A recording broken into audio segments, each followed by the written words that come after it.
for like months because they were each adding things, changing, the amount of funding involved, blah blah blah. But it had broad bipartisan support. At the same time, Manchin and Schumer have secretly been working on this reconciliation bill that would, close tax loopholes, make, Medicare solvent past a certain point, all these things. And Mitch McConnell comes out about a month ago and says, if Democrats do a reconciliation bill about a completely separate issue, using a process that they are entitled to use, if they do that, there will be no bipartisan chips bill. So McConnell was playing brinksmanship. Hey, we've been working on issue A, which I voted for, which I believe in, which I've whipped votes for. Mm-hmm. But if you try to get Biden a separate political win on a separate issue using reconciliation, I'm going to scuttle the first thing, this brinksmanship. So it looked like Manchin cowed. That was when we found out inflation was like at 9% or whatnot. Mm-hmm. Manchin backs out. So Democrats whip the votes, Republican whips the votes for the CHIPS bill. It passes. And then it turns out that McConnell and Schumer were still working behind the scenes on this reconciliation bill. And the same day that the vote passed for the CHIPS bill, Manchin and Schumer come out and say, yeah, we're still working on reconciliation and we've reached a deal. And Republicans went ape shit. Oh my God, you double crossed us. Manchin double crossed us. We told him not to do it, or we wouldn't pass chips. He waited till we passed chips, and now he's doing it. I love that. I think that's great.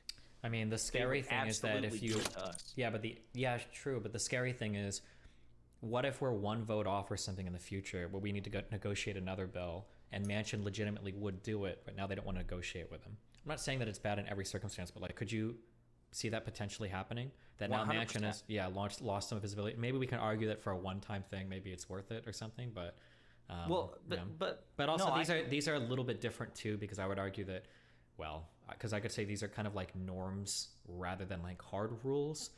Although you could argue that the Supreme Court Merrick Garland was a norm being broken instead of a hard rule, but I think that's kind of a big stretch compared to like promising votes and whatnot, of course.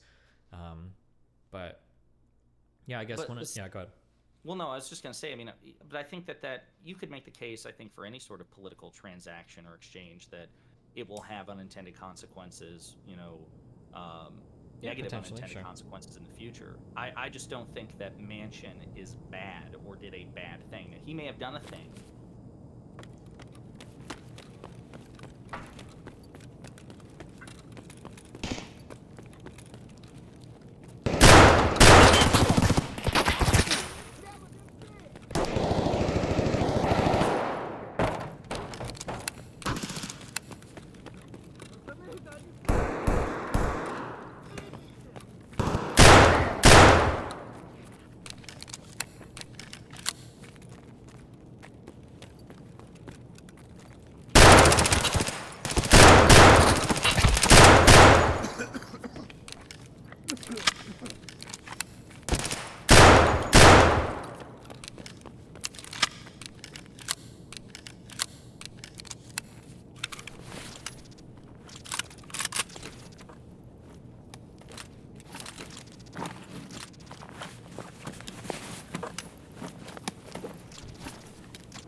That will have negative political consequences in the future that he didn't intend. But I don't think like he's a bad person or did a bad. To me, it's like, no, fuck you, Republican.